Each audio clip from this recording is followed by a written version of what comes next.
서울 도곡동에 있는 국가안보전략연구원입니다. 북한 문제와 외교안보 정책을 연구하는 국정원 산하 국책연구기관입니다. 국정원에 따르면 검찰이 오늘 국가안보전략연구원을 전격 압수수색했습니다. 연구원이 미국 스탠포드 대학의 한 단체 계좌로 용도가 불분명한 수상한 자금 200만 달러, 우리 돈으로 20억 원가량을 송금한 것이 확인되면서입니다. 취재 결과 국정원이 연구원을 송금 창구로 이용해 이 돈을 송금했던 것으로 파악됐습니다. 국정원의 특수활동비였습니다. 돈을 보낸 시점은 원 전 원장의 재임 시절인 2011년 말과 2012년 초 사이였습니다. 당시 송금에는 국정원 기획조정실 직원들 여러 명이 관여했습니다. 이들은 최근 검찰에 나와 원 전 원장의 지시를 받아 돈을 만들어 미국으로 보냈다는 취지로 진술한 것으로 알려졌습니다.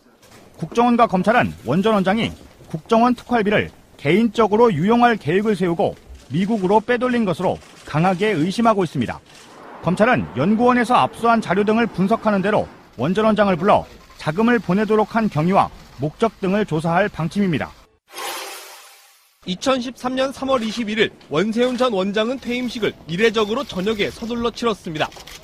사흘 뒤 미국으로 출국할 것이란 보도도 나왔습니다. 미국 스탠포드 대학의 객원연구원으로 장기 체류할 예정이라는 겁니다. 전직 국가정보기관의 장이 특별한 직책도 아닌 객원연구원을 맡는다는 건 국격을 떨어뜨리는 일이라며 논란이 일었습니다. 더욱이 당시는 국정원 댓글 사건 수사가 진행되고 있었습니다. 이번에 국정원 특수활동비 200만 달러가 미국 스탠포드 대학 내 한 단체에 송금됐던 것으로 확인되면서 원 전 원장의 미국행 계획과의 연관성이 다시 주목되고 있습니다. 댓글 수사가 확대될 조짐을 보이자 돈을 빼돌려 놓은 미국으로 출국하려 했던 것이 아니냐는 의혹이 제기되는 겁니다. 하지만 당시 원 전 원장이 출금 조치로 출국이 무산되면서 미국행 계획도 그 실체가 드러나지 않았습니다. 몰려드는 기자들 앞에서 우병우 전 청와대 민정수석은 한숨부터 크게 쉬었습니다. 그리고 작심한 듯 말을 이었습니다. 1년 사이에 포토라인에 4번째 섰습니다. 이게 제 숙명이라면 받아들이고 또 헤쳐나가는 것도 제 몫이라고 생각합니다. 검찰이 이번에 우 전 수석에게 적용한 혐의는 직권남용과 국정원법 위반 공모 등입니다. 이미 구속된 국정원 추명호 전 국장에게 이석수 전 특별감찰관 등 공직자와 민간인에 대해 불법 사찰을 지시하고 비선 보고를 받은 혐의입니다. 앞서 검찰은 추 전 국장과 최은수 전 국정원 2차장을 상대로 우 전 수석에게 사찰 결과를 보고했다는 진술을 확보한 것으로 알려졌습니다. 검찰은 또 우 전 수석이 문화예술인을 배제하는 블랙리스트 명단을 관리하는 데도 관여한 것으로 보고 있습니다. 검찰은 오늘 최 전 차장에 대해 구속영장을 청구했고 우 전 수석에 대해서도 조만간 구속영장을 청구할 계획입니다. 특히 우 전 수석이 지인을 통해 다른 피의자들과 연락을 주고받은 정황을 포착해 증거인멸 의혹을 집중 수사하는 등 세 번째 구속영장 청구에 만전을 기하고 있습니다. 자, 2부 시작하겠습니다. 국민의당과 바른정당 이야기 좀 할게요. 유승민의 이중 플레이라고 저는 보는데 이 이야기를 제가 지난주인가 이야기를 했었어요. 네. 유승민은 안철수하고만 하려고 하는 게 아닐 거다. 안철수도. 그렇지. 그러니까 몸값 올리기를 서로 이렇게 보여주고 그렇죠. 있는 모습인데 네.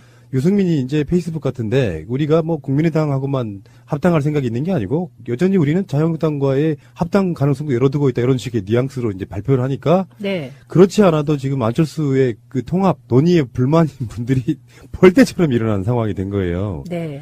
일단 유승민의 이중 플레이라고 보는 건 안철수는 약간 좀 노련한 정치인들한테 섞는 느낌이 좀 있고요. 유승민은 그것을 이용해서 몸값을 올리는 그 느낌이 있단 말이에요. 아, 근데 네. 이건 무의식 중에 두 사람의 목표가 같아요. 보세요. 유승민도 안철수도 목표가 뭘까요? 당대표 아니야. 대선 후보. 네, 차기 대권 후보예요. 그런데 큰 당에. 네. 네. 네. 큰 당의 대권 후보가 돼야 돼. 둘 다. 그 최종 목적지가 그거예요. 그리고 대권 후보만 되고 싶은 게 아니라 대통령이 되고 싶잖아요. 이게 이제 국민의 의사와는 전혀 상관없기 때문에 우리들이 지금 푸나님과 제가 하는 이 말이 우리 애청자들께서는 하나도 안 받아들이실 내용이에요. 근데 우리도 동의한다는 게 아니라 그 생각이 그렇다는 얘기를 하는 거잖아요. 그럼 보세요. 근데 나는 대통령이 되고 싶고 유력한 당의 대권 후보가 되고 싶은데 지금 내가 서 있는 곳이 어디냐? 자괴감이 듭니다. 하나는 벌판 위에, 다른 하나는 그나마 내가 둥지를 틀었던 호남에서 쫓겨날 처지가 된 거예요. 비교를 하자면은 박근혜 청와대와 특별감찰관실이 있는 모 사무실이에요. 그런 느낌. 그런 느낌이죠. 그런데 보면 지지율도 꼴찌에서 누가 꼴찌냐를 다투고 있다고요. 1, 2등을 다투는 게 아니라. 그러면 공이 내가 대통령 되고 유력당이 되려면 내가 서 있는 이 상황에서 가장 내 몸집을 불려야 될 거잖아요. 그럼 몸집 불리기를 하면 어떻게 될까요? 어떻게 하는 게 좋을까? 예를 들면 지금 유승민이 자유한국당에 들어가게 되면 그게 몸집 불리기입니까? 흡수통합이지? 그렇잖아요. 그리고 안철수 쪽이 민주당으로 들어온다면 그게 굴복이지. 그게 통합이 아니잖아요. 그러니까 지금 꼴찌와 꼴찌 그 다음 두 당이 일단 합치자 이런 생각을 하게 되는 겁니다. 그런데 이제 저간의 복잡한 사정은 다 아실 테고. 저는 만약에 그 안철수의 무의식의 바람대로 민주당 내에 지금 현재 우리 더불어민주당 내에 비문계가 계속 친문하고 싸우면서 분열과 갈등이 일어나고 그 결과 그 분열과 갈등을 틈타서 민주당에 들어가고 비문을 결집하고 그래서 민주당 전체의 대표가 될 수 있으면 그게 제일 좋겠죠. 근데 이게 어쩝니까? 문재인 대통령 지지율이 67%로 떨어져서 이제 그 다음에 65% 될 줄 알았는데 갑자기 70%로 오르더니 73%로 오르고. 대통령 큰일 났어요. 박스권에 갇혔어. 큰일 났어요. 제가 70%가 박스권에 갇혀 있다 보니 그것뿐입니까? 아유, 역대 영부인이 대통령 지지율을 앞선 건 처음이잖아요. 이렇게 되다 보니 민주당에 가서 대권 후보가 되는 건 가능성 제로가 된 겁니다. 예. 그래서 저는 안철수 전 대표의 무의식은 중도 통합을 내세운 자유한국당 세력까지 다 모은 보수의 대통령 후보가 되는 거다. 무의식은. 유승민하고요. 안철수는 약간 좀 엘리트 느낌이 나요. 반면에 홍준표는 약간 잡놈 느낌이잖아요. 그렇다 보니까 심하세요.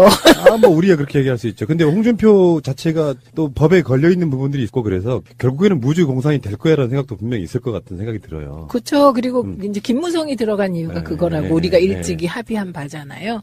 그러면 거기에는 뭐 유승민이 들어가면 유승민을 그대로 봐주고 오냐 다 내줄게 이럴까요? 거기도 또 나름 나는 잠룡이다 많거든요. 잡룡이 아니고 잠룡. 잠수에 있는 예. 물 밑에 있는 예. 용들이 많거든요. 그러니까 보세요. 지금 말씀하신 게 어쨌든 자유한국당이 무주 공산이 된다. 이 가능성이 몇 프로나 돼요. 한 달 내에 몇 프로. 지금 당장은 없죠. 없다니까요. 그러니까 이게 기다려야 돼.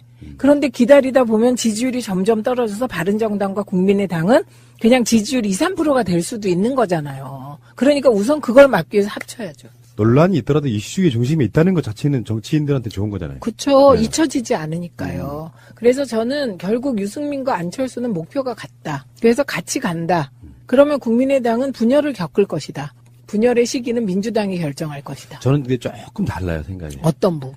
어떤 부분이 다르냐면 얼마 전까지는 피상적으로 국민의당이 당 깨지겠네 이렇게 생각했는데 생각보다 바로 그 말씀인데 민주당이 어떻게 하느냐에 따라 달라지겠지만 그렇죠. 네. 민주당이 지금처럼 됐어 좀 부족해도 우리는 지금 우리끼리 간다 이런 느낌으로 주고 있으면은 막 지지고 볶는 척해도 실제로 탈당자 수는 많지 않을 거다. 저는 그렇게 생각하거든요. 탈당이 될 경우 많지 않을 거다. 이것도 일반적으로 맞는 말인데 그런데 이제 한번 생각해 보세요. 호남에서 뭔가를 도모하는 분들이 민주당 안 들어오고 될까요? 그러면 그분들은 어떤 그 원심력을 가지고 움직일까요? 탈당한 사람들 못 들어와. 이렇게 막으면 못 들어오는 거잖아요. 그렇죠. 근데 그것도 이제 우리에게 가장 중요한 건 민주당에 지금 가장 중요한 건 지지자와 권리당원입니다. 그래서 우리는 지지자와 권리당원이 가리키는 쪽으로 갈 수밖에 없어요. 예. 그러면 이제 끊임없이 우리 당에서 지금 국민의 당과의 합당을 주장하는 세력들이 있거든요. 그건 현실 정치 공학적으로 필요하기 때문에. 개혁 법안을 통과시키려면 필요하기 때문에. 과반수 넘겨보자. 네, 그런 입장들이 있습니다. 근데 거기에 대해서 강한 반론도 있죠. 그렇죠. 예. 과반수 안 해봤냐? 그때도 개혁 법안 통과 못 시켰다. 이런 반론도 있는 상황이죠. 그런데 저는 일단 가장 중요한 건 아무도 이 이유를 모른다. 그렇죠. 그러나 장기적으로 보면 안철수는, 그게 유승민은 말할 것도 없고 안철수 대표는 자유한국당 쪽 플러스 어쨌든 그걸 보수 대통합이라고 해야 될지 보수 대 야합이라고 해야 될지 뭔지 모르겠습니다. 그쪽에 후보가 되는 길로 갈 것이다.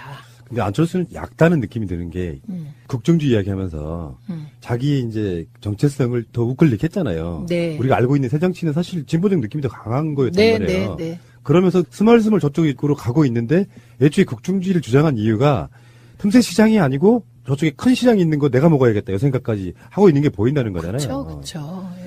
근데 이제 유승민은 그렇다 치고 뭐 사실 뭐 관심도 별로 없고요. 안철수 씨한테는 제가 그런 얘기 하나 해드리고 싶어요. 그러니까 저는 이제 안철수 씨보다는 정치를 해본 경험은 없지만 바깥에서 객관적으로 보면 이 양반은 태도가 너무 나빠. 그러니까 태도 때문에 결국 망한 정치인 중에 하나예요. 그 싸가지 없는 말을. 그거는 빙산의 일각이고. 근데 그 빙산의 일각이 빙산의 본질을 드러낼 수도 있어요. 일단 안철수는 소통의 느낌이 없는 사람이고 첫 번째. 그리고 일반 대중의 정서를 너무 몰라요. 그리고 순진한 척 하는데 알고 보면 굉장히 그 조작이나 이런 게 능한 사람이야. 밖으로 내 보이는 태도가 반전 효과가 있어요. 홍준표가 그러는 건 그런가 보다 해서 실망하지 않아요. 오히려 기대치에 부응했다고 새끼 재밌네 이런 느낌이란 말이에요. 보통 사람은. 근데 안철수는 순진한 듯한 얼굴로 더 어마어마한 것들을 보여주니까 그 태도 때문에 곧 망한다 이렇게 보는 거예요. 저 다 동의하면서요. 혹시 안철수 대표는 내가 하면 이 모든 게 새정치다 이렇게 생각하지 않나 그런 생각이 듭니다. 어느 날 제가 안철수 씨를 보고 느끼는 게 그런 느낌이었거든요. 정말 독불장군 스타일이구나. 다른 이야기인데요. 비유를 들자면 이런 거예요. 언젠가 정권교체 이후에 제가 엄청나게 비난을 받은 적이 있어요. 악플로 한 2, 3일 동안을. 아, 왜요? 뭐 이유는 뭐 까먹었는데 저는 잘 그렇지. 까먹어요. 까먹어야 돼 이런 걸 하지. 까먹어야 돼. 예. 예. 내가 평소에 생각해왔던 것들을 이야기를 했는데 굉장히 한 3, 4일 동안 악플이 달리더라고. 2, 3일 동안.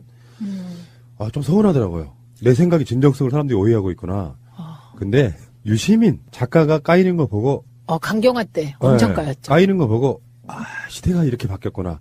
유시민이 까일 정도면 뭐 나는 고맙구나. 이런 생각이 들었단 말이에요. 그러니까 관점을 안철수 씨도 그런 이야기를 드리고 싶은 거예요. 오기로 하는 정치들이 있잖아요. 네. 막 비난이 쏟아지면 자기가 생각을 바꿔야겠다라는 생각을 안 하고 그 생각들에 대해서 계속 대치를 하면서 더 안 좋은 꼴을 보여주면서 자기 자신의 지지자들 정말 한 줌도 안 되는 지지자들만의 열광적인 반응을 끌어내는 정치인은 절대 크게 성공할 수 없다.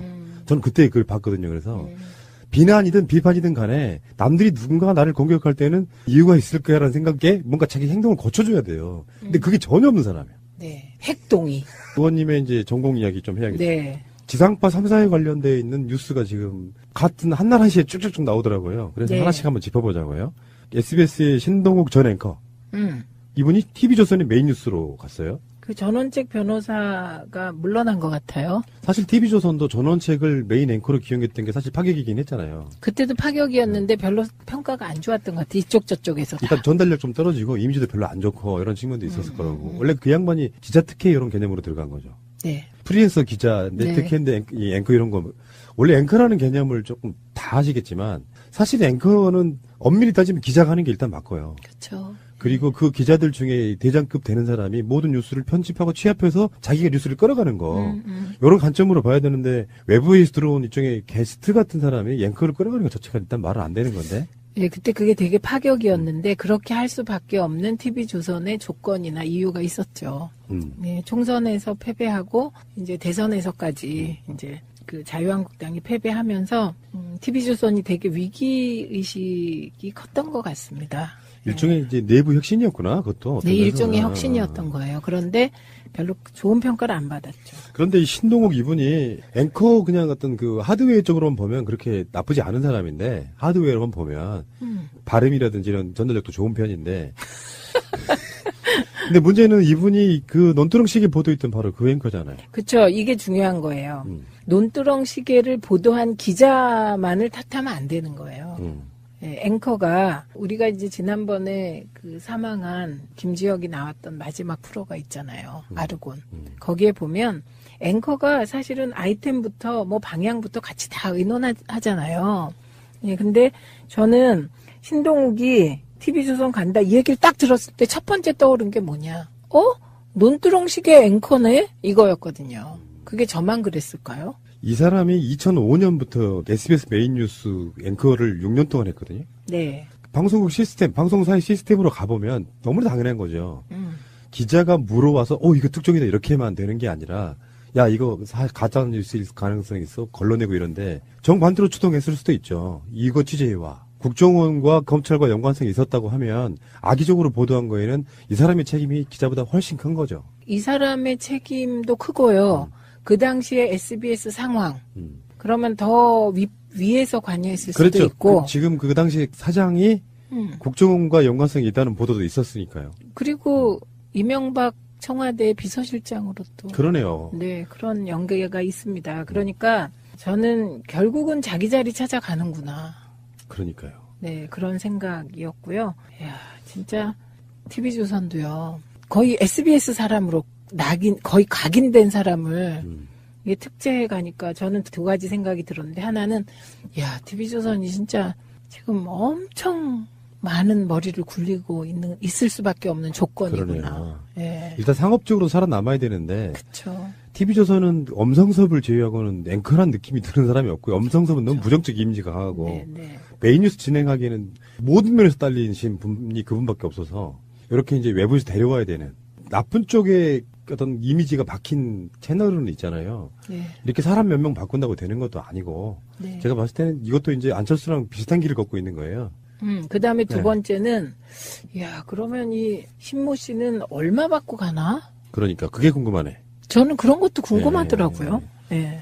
요즘에 그 프로야구의 스토브리그라고 들어보신 적 있으세요? 응? 프로야구의 스토브리그. 스토브 리그. 어, 그냥 모르시는구나. 설명해 주세요. 아이, 부끄러워라. 아니 그게 아니고 스포츠 뭐 관심 있는 사람은 아는 건데 정규 리그가 있잖아요. 낮 스타트 네, 할 때 네, 봄, 네. 여름, 가을. 네. 이제 추운 겨울에는 운동을 못 하잖아. 네. 그러면 이제 스토브 난로를 켜놓고 하는 리그인데 아. 그 리그가 무슨 소리냐면 운동 경기를 한다는 뜻이 아니라 연봉 협상하는 거예요. 그게 스토브 리그라고 불러요. 아, 그렇군요. 예, 예. 그래서 예전 같으면 사실 방송사 간 이적 같은 게 거의 없었잖아요. 네, 불편이 네, 생기고서야 이런 일이 생겼는데 네. 협상 테이블에 앉아가지고 가장 먼저 보는 게 당연히 얼마의 돈을 주느냐겠죠. 그쵸. 네. 그게 제일 궁금하고, 그 다음에 이게 성공할 것인가? 에이, 성공 못해요. 성공하려면 내용을 JTBC 수준으로 바꿔야겠죠. 그걸 할 수 있을까? 그러니까 언론사의 기능을 갖고 있는 보도 기능을 갖고 있는 언론사는 상업적인 건 다른 건 없어요. 보도 자체가 샤프하고 진실이 있어야 돼. 그렇죠. 공정성 같은 게 있어야 돼. 근데 TV조선은 이미 지금 지들이 공정 보도를 한다고 해도 그 오염되어 있는 이미지를 바꾸려면 10년 걸린다고 저는 보거든요. 10년 열심히 노력해야 된다고 봐요. 근데 지금 당장 앵커 하나 바꾼다고 바뀌어지겠습니까? 근데 그게 또 어떤 딜레마가 있냐면요. 푸나님이 보시기에 보도가 바뀌었다. 이렇게 내용을 바꾸면 과거의 TV조선을 보던 그나마 열성적인 시청자들이 떨어져 나가요. 집토끼들. 그러니까 집토끼, 산토끼를 다 놓칠 수도 있는 거죠. 그러니까 예전에 손석희 사장의 JTBC 행위 저는 그렇게 분석했거든요. 국민들은 진보 대 보수로 50대 50인데 종편들이 다 보수 쪽 시청자들을 위한 방송만을 하니 JTBC는 진보 쪽을 위한 방송을 하겠다는 이쪽의 틈새 시장 공략도 된다라고 봤거든요. 지금 지형으로만 보면 한 20% 정도밖에 안 되는 보수 쪽을 자기들끼리 갈라먹게 하고 있는 그런 느낌도 좀 들잖아요. 그러니까 지금 JTBC가 아직까지도 적자예요. 그런데 저 적자가 질적 변화를 확 일으키면 갑자기 흑자 폭이 높아질 겁니다. 그 이유가 왜 그러냐면 그 손석희의 뉴스룸만 보더라도 처음에 시청률 1, 2% 뭐 막 꼴찌하고 그랬거든요. 그래도 손석희가 끝까지 뉴스룸의 그 포맷과 뭐 이런 거를 다 고수해서 지금은 뭐 거의 최고잖아요. 예. 그런데 그때 중요한 게 광고 단가입니다. 광고 단가 깎아서라도 광고를 많이 붙이고 싶잖아요. 심리가. 그거를 홍석현이 하지 말라고 했다는 거 아니에요. 알겠습니다. 제값 받고 팔겠다. 예, 알겠습니다. TV조선으로 간 SBS의 논두렁식의 보도했던 앵커 뭐 그런 얘기였고요. 에휴, 사람 그냥 잘 가라. 어차피 아웃 오브 안중인데 뭐. 빠이빠이 빠이빠이요. 그래 가거라 행복해라 바이바이 바이바이야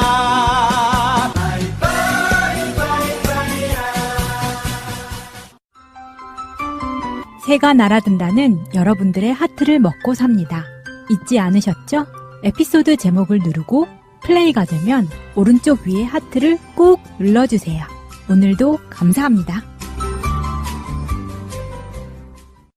더 많은 분들이 들을 수 있도록 하트 꼭 눌러주세요. 지금 방통위가요, KBS 네. 이사 해임 절차를 착수했다 그러는데, 문제는 네.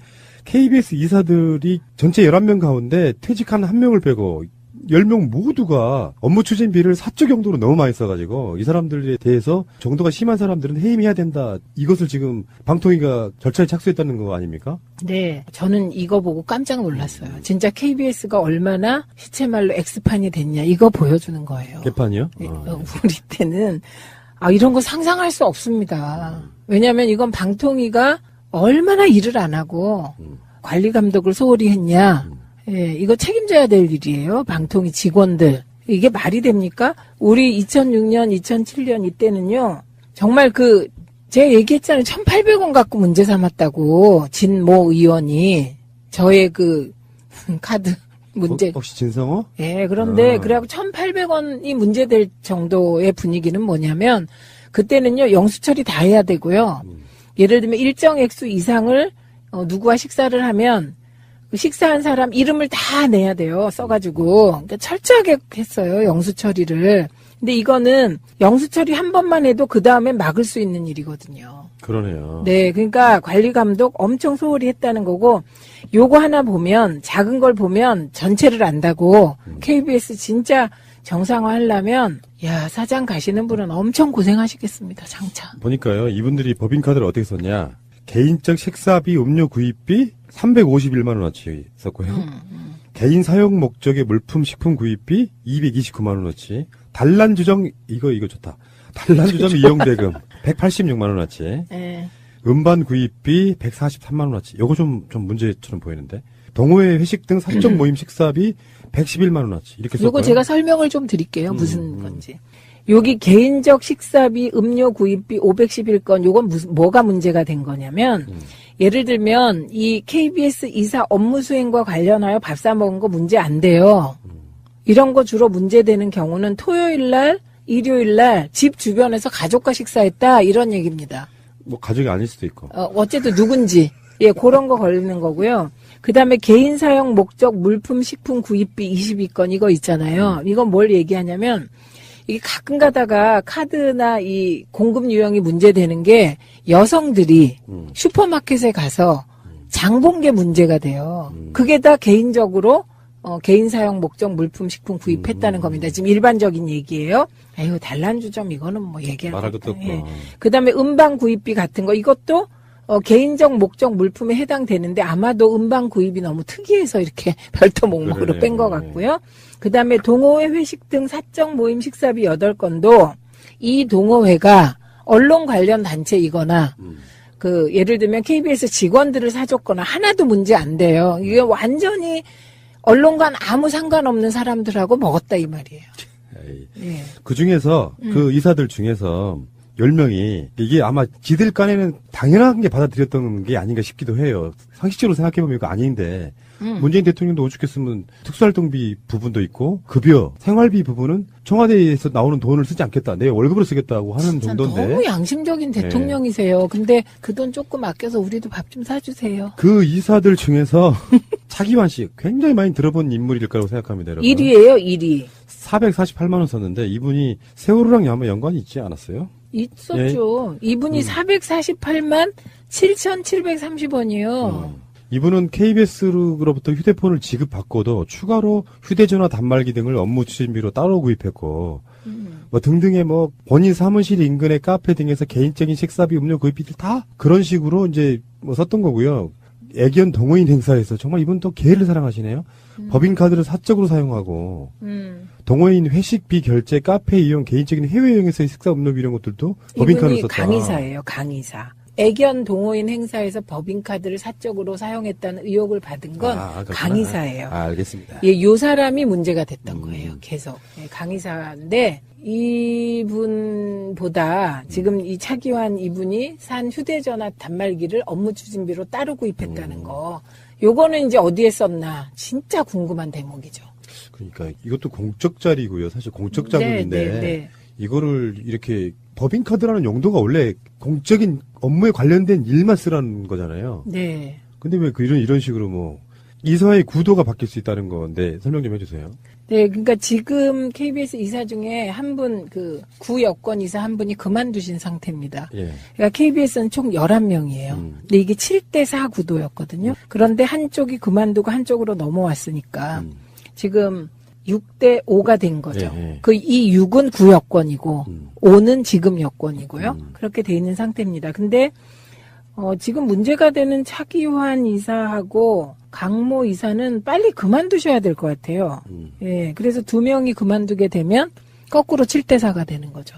그러면 지금 현재 고대영 사장을 해임시킬 수 있다 이런 거죠. 네, 그런 거죠. 근데 이제 거기서 중요한 게 이인호 이사장이 버티고 있으면 안건 상정을 안 할 수가 있잖아요. 예, 버티고 이러면 복잡해질 수 있으니까 지금 이인호 이사장이 빨리 그만둬야죠. 상황이 이렇게 되면. 근데 이분은요. 이번 법인카드 보면 집행금지 위반은 뭐 3만 원 가량인데 사적 사용으로 의심받을 수 있는 사례가 압도적으로 많았다. 이거죠. 그 161회에 걸쳐서 2,821만 원을 이게요. 막 대부분의 금액을 KBS 관계자에게 명절 선물을 주거나 자택 인근 주말 공휴일 식사비로 집행했다는 거예요.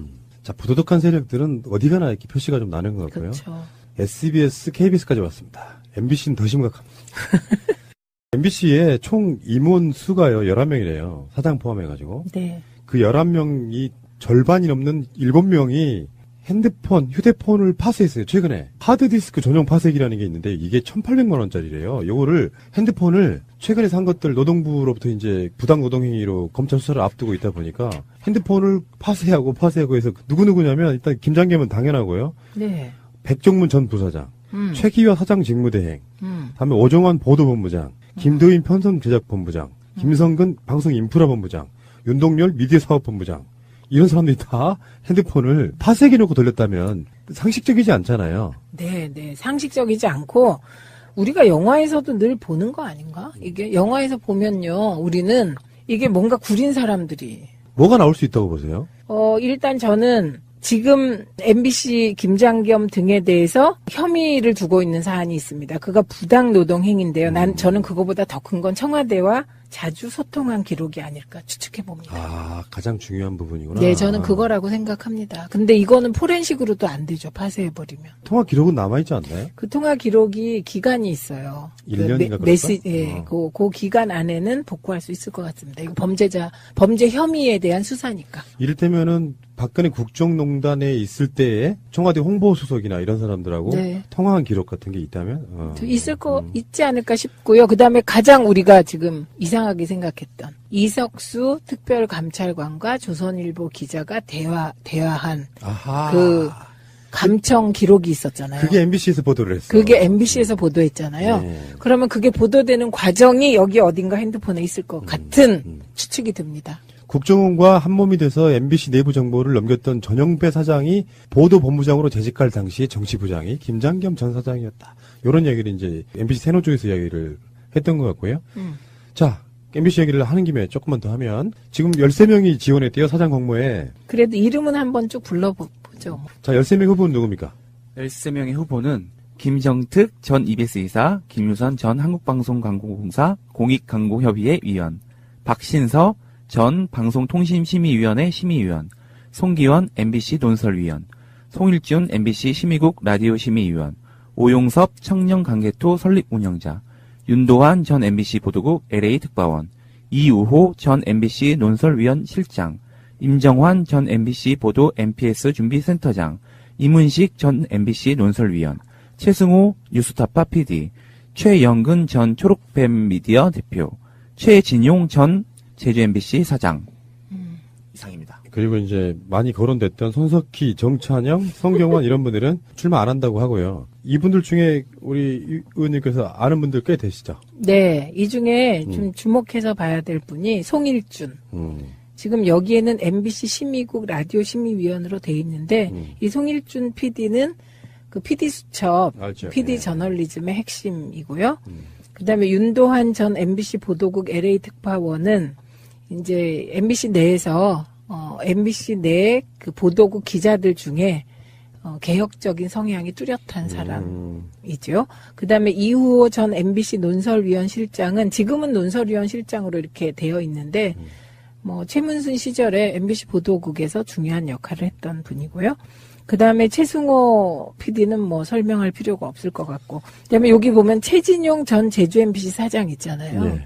요 최진용 PD가 이제 PD 저널리즘의 세 축 중에 한 명입니다. 그때 황우석 그 사태 때 최승호, 최진용, 그다음에 한학수 요 근데요, 맥이었거든요. 지금 여기에 비교되는 어떤 상황이 어떤 거냐면 YTN의 사장 공모랑 좀 닮아가는 과정이 있을 수도 있잖아요. 예를 들어서 개혁적인 사람이 사장이 되면 좋은데 YTN은 물론 뭐 주주 문제나 이런 것들이 있어서 참신하거나 개혁적이지 않은 인물이 뭐 사장이 돼서 좀 말이 많았는데 MBC도 그럴 가능성이 있습니까? 없습니다. 전혀 없습니까? 네, 제로입니다. 왜냐하면 지금 MBC는 YTN하고 좀 달라요. 과정이. 그 YTN의 경우는 정권 교체가 되자마자 YTN 내부에서 신속히 내부적 합의로 사장이 물러났고, 예, 그리고 남아있는 그 YTN의 간부들과 그 구성원들이 이제 사장 추천위원회를 구성해서 같이 이제 지금 일을 추진했던 거고요. 그리고 그 사이에 뭐 청와대 개입론이 있는데 사실 묵은이고요. 근데 지금 MBC의 경우는 여기까지 온 것이 MBC 내부 구성원들의 파업으로 온 겁니다. 예, 그렇기 때문에 MBC 내부 구성원이 동의하지 않으면 여기는 내부에서 심각한 내부 갈등이 일어날 수 있기 때문에 예. 무엇보다 박문진 이사들이 그 이 사실을 잘 알고 있기 때문에 그럴 가능성은 제로입니다. 다만 지금 여기 쭉 열거된 송일준, 윤도한, 이후호, 최승호, 최진용 이런 분들이 다 같이 일했던 분들이에요.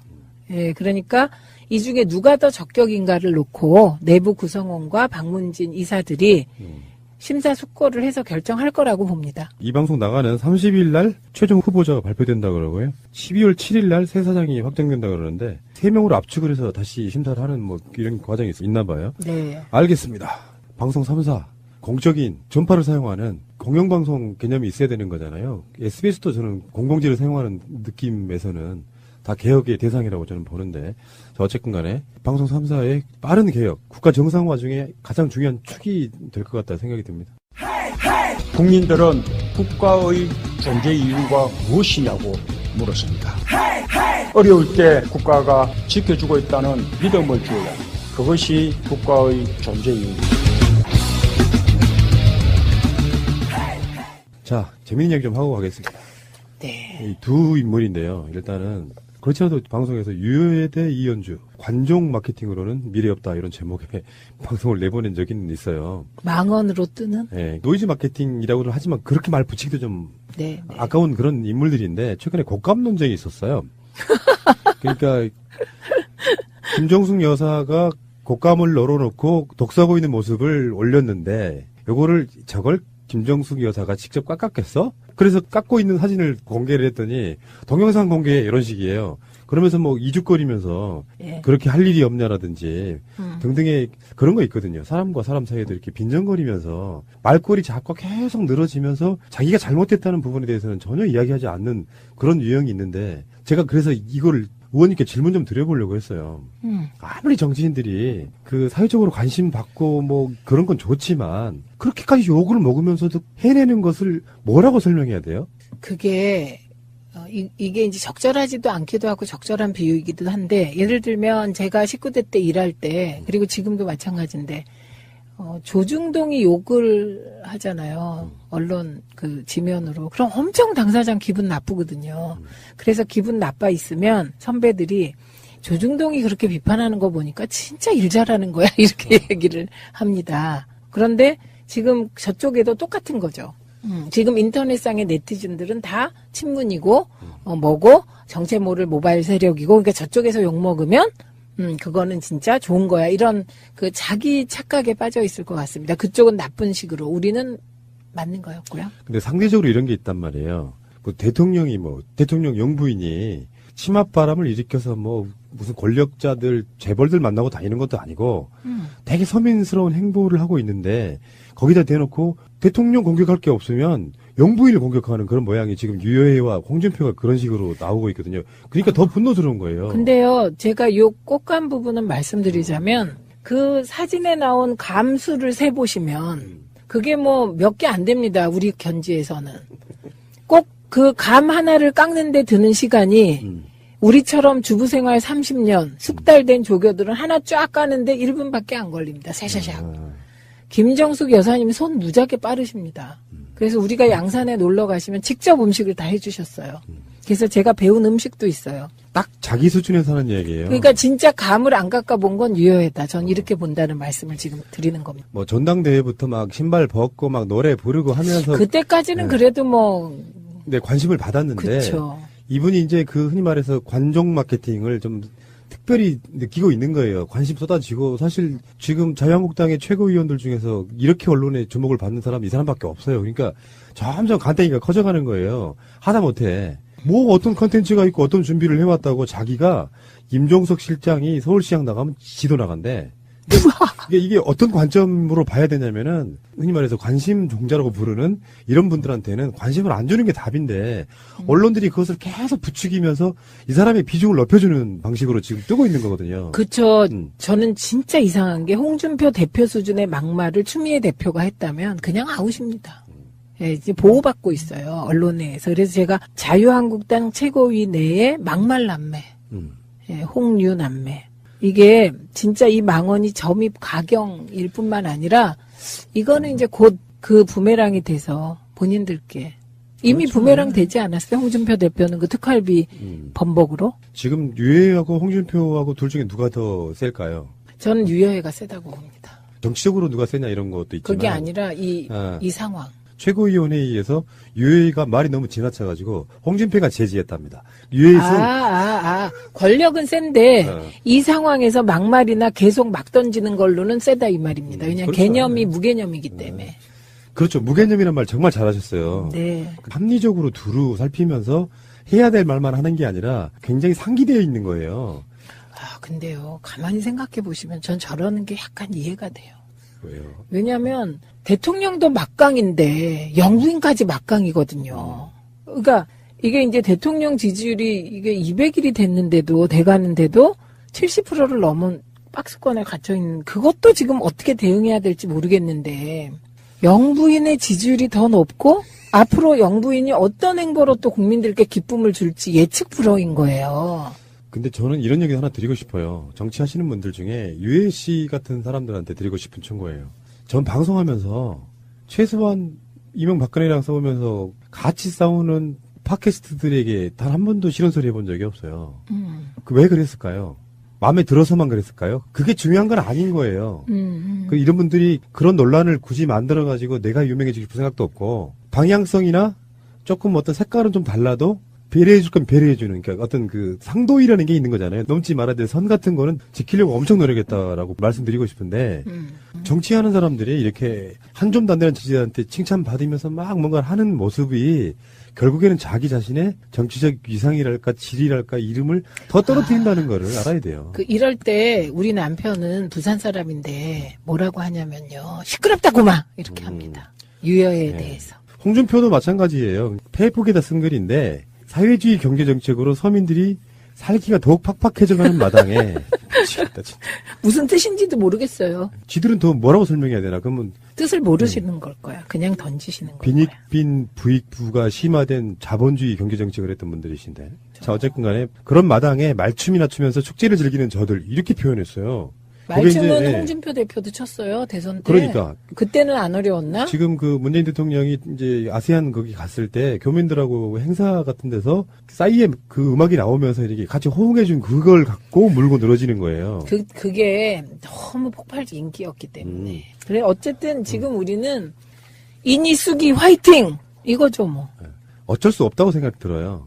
그 모든 것이 싫은 사람들은 뭘 해도 싫을 거예요. 부러워서. 객관적으로 봤을 때 노벨 평화상 같은 거 받는 거 있잖아요. 그것도 싫어서 못 받게 했던 사람들이니까 칭찬 자체라는 건 없는 거예요. 상대방한테. 이 사람들 입에서 보니까 문재인 대통령 정말 잘하는 거 맞네. 한마디 한번 들어보고 싶어요. 곧 나올 것 같아요. 안철수가 욕먹는 짓도 똑같습니다. 네. 반대를 위한 반대를 일삼다 보니 잘하는 것마저도 못한다고 얘기하니까 결국엔 국민들부터 멀어지는 거거든요. 공감력 떨어지는 사람들. 제가 그런 얘기 한번 드린 적이 있습니다. 국민들이 생각했을 때 문재인 잘하네? 라고 생각하고 있는데 정치인들이 갑툭튀해가지고 안철수든 홍준표든 못하는 거라고 이야기하면 국민들도 내 말이 맞음을 증명하려고 해요. 그러니까 반감이 없던 사람들한테 반감이 생기기 시작하는 거예요.